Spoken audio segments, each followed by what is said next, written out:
हाँ, जिस दिन मेरी तस्वीर का शीशा तोड़ोगे उस दिन तुम्हें अपने आप को जोड़ना बहुत मुश्किल हो जाएगा। क्या बकवास कर आवाज रहे हो? कोई आम आवाज नहीं थी। ये गूंज थी एक तूफान की। ये दबदबा था एक ऐसे ये बकवास इंसान का नहीं, जो हकीकत पर्दे पर आते ही पूरी फिल्म का कानूनी रुख तोहफा बदल बनकर देता पुलिस था। कमिश्नर साहब के सामने पेश। वो ना हीरो था, ना ही हर बार खलनायक, लेकिन जब भी स्क्रीन पर आता, हर आंख उसी पर टिक जाती। नाम था रजा मुराद। पेश कर दिया जाएगा और फिर होगा क्या, ये तुम अच्छी तरह जानते हो। शगाल, ऊंची आवाज को नीची करने का इलाज मेरे पास है डागा।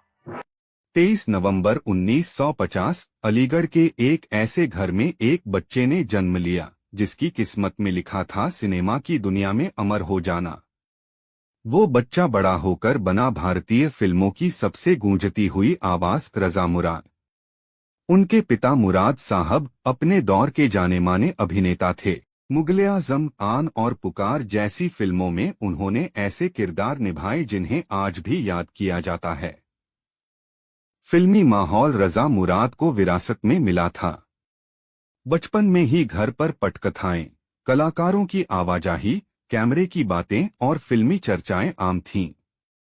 यही माहौल रजा मुराद के अंदर एक अभिनेता की आत्मा भरता चला गया। कानूनी तोहफा बनकर पुलिस कमिश्नर साहब के सामने पेश कर दिया जाएगा और फिर होगा क्या, ये तुम अच्छी तरह जानते हो। उन्होंने पुणे के film and television institute of India (FTII) से अभिनय की पढ़ाई की। ये वही संस्थान है जहां से नसीरुद्दीन शाह, शबाना आजमी, ओम पुरी जैसे दिग्गज भी निकले। वहीं रजा मुराद ने अपनी आवाज, अपनी शख्सियत और अपने संवाद अदायगी को तराशा और इस तरह एक कलाकार जन्म ले चुका था। साल 1971 में फिल्म एक नजर से उन्होंने अपने करियर की शुरुआत की। शुरुआती किरदार छोटे थे, किसी के दोस्त, किसी के भाई, कभी एक शरीफ आदमी। लेकिन एक चीज सबको हैरान कर देती थी, उनकी आवाज। धीरे धीरे बॉलीवुड को समझ आने लगा कि ये इंसान सिर्फ एक अभिनेता नहीं, एक ताकतवर मौजूदगी है। उनका चेहरा गुस्से से भरा नहीं होता था, लेकिन आंखों में गहराई और जुबान पर एक ऐसा ठहराव था जो खलनायकी को भी शालीन बना देता था। जब 80 का दशक आया और हिंदी सिनेमा में अमरीश पुरी और प्राण जैसे बड़े खलनायक पीछे हटने लगे, तो उस खाली जगह को रजा मुराद ने अपनी शाही आवाज और गंभीर अदाकारी से भर दिया। वो खलनायक बने भी तो ऐसा कि दर्शक उनसे नफरत नहीं कर पाते थे। उनके किरदार चालाक थे, ताकतवर थे, मगर इतने दिलचस्प कि इंसान चाहकर भी नजरें नहीं हटा पाता था। फिल्म नमक हलाल में उनका अलग अंदाज था। राम तेरी गंगा मैली में उनका किरदार एक शातिर नेता था। पद्मावत जैसी नई फिल्मों में भी उनकी मौजूदगी आज की पीढ़ी को उनके असर से रूबरू करवा गई।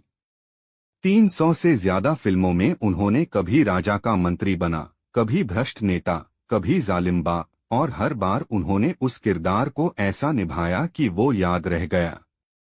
सिर्फ फिल्मों तक सीमित नहीं रहे रजा मुराद, उन्होंने टेलीविजन पर भी कमाल किया।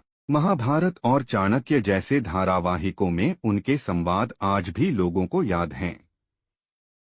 उनका उर्दू और हिंदी का लहजा, स्पष्ट उच्चारण और आवाज में वजन, ये सब मिलकर उन्हें एक ऐसा कलाकार बनाते हैं जिसकी मिसाल मिलना मुश्किल है। रजा मुराद को कई पुरस्कार मिले, उन्हें लाइफटाइम अचीवमेंट अवार्ड से नवाजा गया। लेकिन असली सम्मान उन्हें दर्शकों से मिला, जब लोग उन्हें देखकर कहते, अरे ये वही हैं जिनकी आवाज सुनकर रोंगटे खड़े हो जाते हैं। वो अपनी निजी जिंदगी को बहुत निजी रखते हैं। उनकी पत्नी एक घरेलू महिला हैं और बेटी ने फिल्मी दुनिया से दूरी बनाए रखी है। रजा मुराद नए कलाकारों को सिखाते हैं कि अभिनय सिर्फ ग्लैमर नहीं, ये एक तपस्या है।